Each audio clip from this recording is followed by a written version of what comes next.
ese ataque, esa, entre comillas, autoinmunidad, que no es autoinmunidad, pero digamos, estamos atacando componentes celulares propios, es la que genera la enfermedad. Por ejemplo, en el caso de los virus hemorrágicos, los que producen hemorragias internas, esos virus atacan a las células endoteliales de los vasos sanguíneos, o sea, las células que recubren y que forman la pared de los vasos sanguíneos. Cuando nuestro sistema inmune ataca a las células infectadas, provoca un mal funcionamiento de la pared de los vasos sanguíneos y permite la salida de sangre. Y eso produce las hemorragias. No porque el virus esté multiplicando mucho, sino porque el virus entró y convirtió a una célula en otra. Como en el libro, en el libro que les mostré al principio, que les dejamos algunas copias aquí, hacemos una analogía de no sé si ustedes leyeron la historieta del Eternauta, de Osterheld. Hay muchas ahora, pero la primera de ellas. Ahí hay hay distintos seres que atacan a la Tierra y que la quieren conquistar, pero todos ellos están dominados por otros que, si no me equivoco, llaman los Unos o algo así, les nombran así. No, los Manos, los Ellos, eso. Los Manos son los que dirigen la invasión, porque son los más inteligentes de todo. Pero los Manos, los Burbos, todos los distintos seres que aparecen, eso lo aprende el Eternauta después, están dominados por otros seres que son los Ellos, que llaman los Ellos. Y que a los Manos, por ejemplo, les agregaron una glándula que llaman la glándula del temor, que los obligan a dirigir la campaña, que cuando tienen una duda y quieren darse vuelta y ir en contra de sus amos, digamos, de los Ellos, esa glándula libera una toxina y los mata. Digamos, los virus son eso, ¿no? Son uno de esos seres que infectan una célula y lo convierten en otra cosa. Ya no deja de ser lo que esa célula es. Entonces, lo que sí es importante es que el concepto de enfermedad no siempre tiene que ver con un virus que se multiplica mucho. Eso es lo que a veces sí. A veces la enfermedad se produce por un exceso de multiplicación del virus en el organismo. En otros casos, por un exceso de respuesta del organismo contra las células infectadas. ¿Está bien? Eso digo como concepto. ¿Y allí cuando dice que tienen reservorios naturales? Cuando decimos que tienen reservorios naturales es que los virus no existen por sí solos. Y si son tan antiguos y dependen de células, evidentemente han encontrado con algún tipo celular una cuestión de equilibrio en el cual la célula es capaz de ser infectada por el virus, pero el virus no la mata, digamos, no la destruye durante un tiempo suficientemente largo como para permitir la reproducción de la célula y la reproducción del virus. Bueno, pero esa es una de las características del parasitismo. Claro. El reservorio natural es eso, digamos, es la célula que es capaz de, o el organismo, que es capaz de mantener al virus en su interior y que no es destruido, a veces ni siquiera le genera una enfermedad, o se la genera en determinadas condiciones. Por ejemplo, el virus del herpes es un virus que todos los seres humanos, y en realidad casi todos los animales, pero el virus del herpes humano es un virus que todos los seres humanos tenemos casi desde nuestra más tierna infancia, se lo debemos a nuestra mamá. ¿Por qué se lo debemos a nuestra mamá? Porque nos besó cuando éramos chicos. Y nos transmitió el virus y lo tenemos localizado en un lugar muy sensible, que son nuestras neuronas.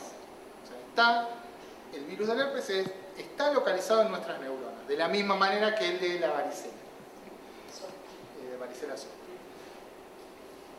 ¿Qué pasa con el virus del herpes? ¿Por qué aparece la enfermedad herpética de la piel, que en el verano nos afecta la cara o los labios algunas veces, o otras zonas de la piel?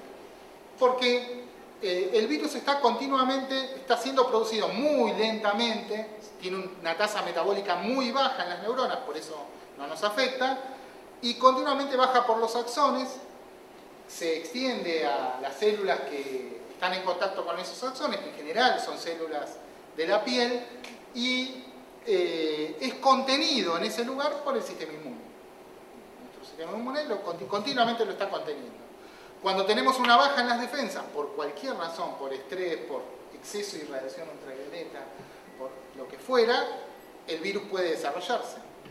Y le permitimos, o sea, nosotros intervenimos, o los factores externos intervienen en ese equilibrio que es continuo. Y ahí aparece la enfermedad. Este es un esquema muy sencillo de las etapas esenciales de un ciclo viral. El ciclo viral comienza con un virus, acá está representado por esta pelota que está acá, rodeada de espículas, como ustedes ven, como de clavitos, que se unen a la célula.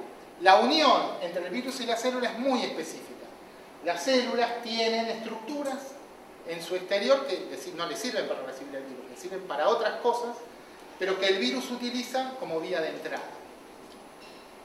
La segunda etapa es cuando el virus se unió específicamente a la célula que va a infectar, inyecta sus genes dentro de la célula. El conjunto de genes que inyecta es muy pequeño respecto al tamaño del genoma celular. Y una vez que esos genes están y empiezan a utilizarse por la maquinaria celular, se expresan todos los componentes que se requieren para generar un virus y los virus brotan, o sea, perdón, acá está la entrada y acá estaría la salida, ¿no? Los virus brotan de la superficie celular generando progenie, nuevos virus en el ambiente. La siguiente. Lo que ven acá, me volví atrás, una atrás. Para no más. Hasta ahí.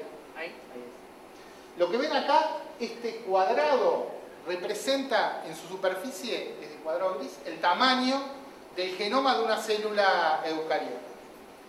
Ese cuadrado rojo que está ahí, no sé si lo ven. No. Eso representa el tamaño, su superficie, el tamaño del genoma de un virus. Por eso ahora aparecía la siguiente, que es un zoom de ese pedazo. Esto azul simplemente es una regla para ver la proporción del zoom. Ahí tienen el cuadrado rojo que les decía antes. Esto obviamente no es todo, imagínense todo esto agrandado, pero eso es la relación de tamaños de genomas de un virus al genoma de una célula. Es impresionantemente mucho más chiquito, ¿sí? El tamaño de un virus tiene alrededor de 10.000 nucleótidos. El tamaño 10 a la 4 nucleótidos, el tamaño de una célula tiene el orden de 10 a la 9 nucleótidos. O sea, 10.000 millones, perdón, son un poco más, 3.000 a 6.000 millones de nucleótidos.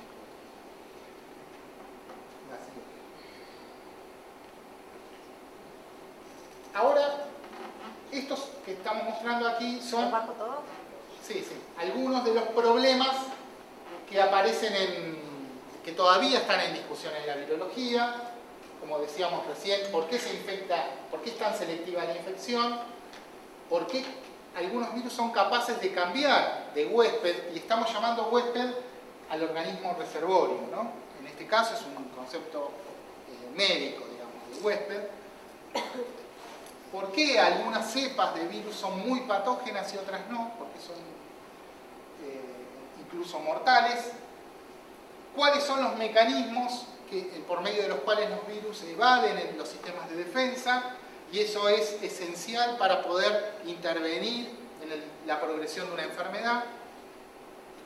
¿Y cómo y cuándo se originaron estos virus? En términos genéricos, cualquiera de estos procesos, la siguiente, tiene que ver mucho con el fenómeno que conocemos como el problema de la emergencia viral. La siguiente. Aquí hay algo, y eso nos lleva a discutir qué son las enfermedades emergentes, ¿no? Acá hay algunos ejemplos de enfermedades emergentes.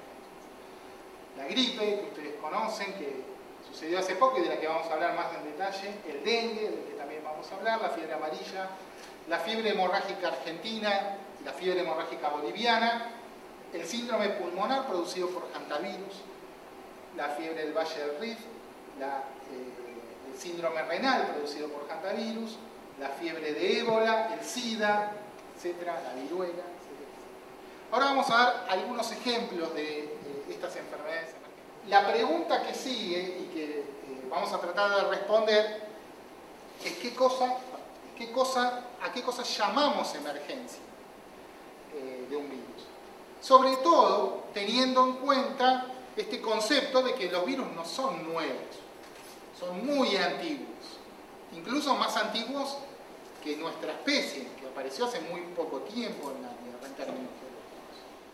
En general se considera que las enfermedades emergentes se producen porque un individuo o una población incorpora virus que están presentes en poblaciones aisladas. Aquí hablamos de poblaciones humanas porque nos referimos a las enfermedades humanas, pero podría ser en cualquier población aislada. O virus que ocupan nichos ecológicos, o sea, que están adaptados a una determinada especie, y por eso hablamos de virus zoonóticos, y que saltan a una nueva especie, que son capaces de, a partir de una especie, infectar a otra y adaptarse en esa nueva especie produciendo una enfermedad. Y por último, algo que no se puede descartar, son virus que han evolucionado recientemente, virus que aparecieron nuevos en la Tierra que antes no existían. Estos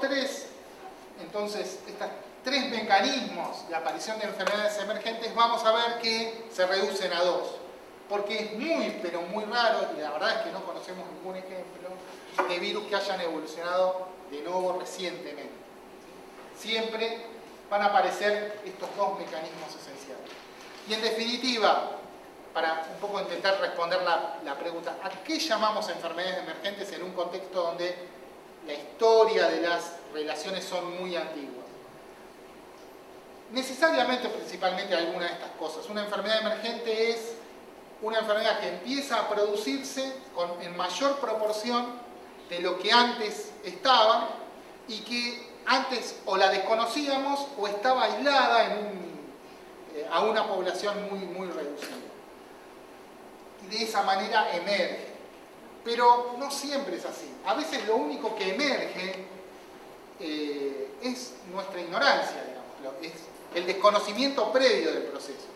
Por ejemplo, en el caso paradigmático, si ustedes quieren, de la aparición de los hantavirus en Estados Unidos primero y después en el Bolsón, ambos en zonas turísticas, en el valle, digamos, en el Cañón del Colorado en Estados Unidos y en nuestra cordillera, en la zona de la comarca andina, después fue apareciendo en otros lados, generó un pánico impresionante en la gente, sobre todo en los veraneantes que iban a esos lugares a pasar sus vacaciones. ¿Tuvo lógica ese temor? Probablemente no. Porque, pregúntense ustedes, ¿esa enfermedad no existía antes? Sí, existía antes. Uno la puede detectar en poblaciones indígenas. O sea, uno, si analiza poblaciones indígenas actuales, detecta anticuerpos contra todos estos hantavirus. De hecho, en Orán, en un hospital en Salta, en la ciudad de Orán en Salta, se han analizado muestras de sueros de pacientes que habían fallecido por una enfermedad en ese momento desconocida y se han encontrado en esas muestras muy antiguas anticuerpos contra hantavirus. O sea, probablemente lo que desconocíamos es que existía un virus que producía la relación entre el virus y la enfermedad. Este virus que producía esta enfermedad. La gente, de hecho, se moría, pero se moría de una causa desconocida. Una enfermedad que ahora describimos como el síndrome pulmonar por hantavirus, pero que en otras épocas eran desconocidas. Una segunda razón. La gente que se moría, en general, eran de grupos que continuamente han sido descastados. O sea, que no son considerados por el resto de la sociedad como importantes. Era que recién ahora están recuperando algo de esa dignidad, ¿no? Era la población indígena, la población rural más pobre, digamos, y que al que el sistema no le prestaba atención.